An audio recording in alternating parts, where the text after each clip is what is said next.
இல்லறமா துறவறமா எது முக்கியம்? இல்லறம்தான் முக்கியம்.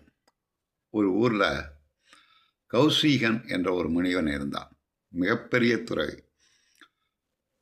அவன் என்ன செய்தான்? கங்கைக்கரை ஆற்றங்கரை ஓரமாக தவம் செய்து கொண்டிருந்தான். நல்ல தவம் செஞ்சுக்கிட்டு இருக்கான். காலை நேரம் வானத்திலே காக்காவெல்லாம் பறந்து போயிட்டு இருந்தது. திடீர்னு ஒரு காக்கா எச்சம் போட்டு அவன் தலையில் விழுந்துட்டு, தவம் இருக்கிறவன் தன் தலையில் கையை வைத்து பார்த்தான். என்னடா அது திடீர்னு தலையில் காக்கையினுடைய எச்சம். அண்ணாந்து பார்த்தான். அவன் பார்த்த உடனே அந்த எச்சம் போட்ட காக்கா எரிஞ்சி சாம்பலாக கீழே விழுந்துச்சு.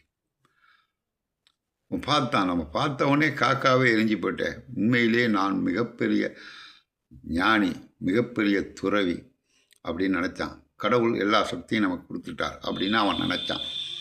இந்த வள்ளுவர் அழகாக சொல்வார், ஒருவனுக்கு பெருமிதம் கல்வியினாலே வரும், ஒருவனுக்கு பெருமிதம் செல்வத்தினாலே வரும், ஒருவனுக்கு பெருமிதம் குலத்தினாலே வரும்.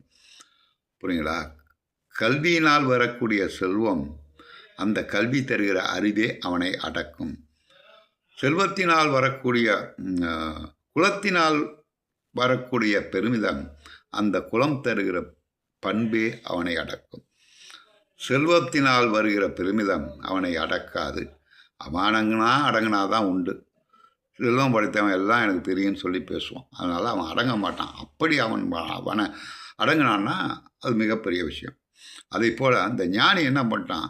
அவனுக்கு கல்வியினாலே வந்த பெருமிதம், தான் பெரிய துறவின்னு நினச்சிட்டான். பெரிய சக்தி வந்து விட்டது என்று நினச்சான். துறவியெல்லாம் மற்றவங்க வீட்டில் பிச்சை எடுத்து தான் சாப்பிடணும். பிச்சை எடுத்துக்கிற அவர்களுடைய உரிமை, அதில் மாற்றம் கிடையாது. மக்கானால் காலில் போனான். பகவதி பிச்சாந்தேவின்னு ஒரு வீட்டில் போய் பிச்சை எடுத்தான்.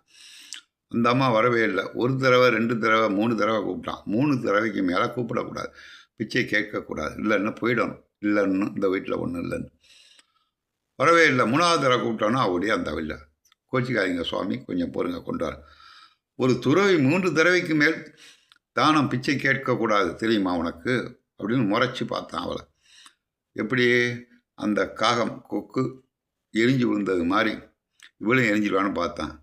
அவள் உடனே சொன்னான், கொக்கனை நினைத்தாயோ கொங்கனை கௌசிகா அப்படின்னா.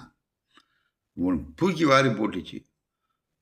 காலையில் தான் அந்த காக்கா எச்சம் போட்டுது. அது யாருக்குமே தெரியாது. எனக்கு முன்னாடி இந்த பொம்பளைக்கு எப்படி தெரிஞ்சுது? அதான் பதிவிரதா பத்தினி. இது எதுக்கு சொல்கிறேன்னா, துறவரத்தை விட இல்லறம்தான் முக்கியம். இல்லறத்தை சிறப்பாக செய்தால் அவன் கடவுளை அடைவான். அது வள்ளுவரே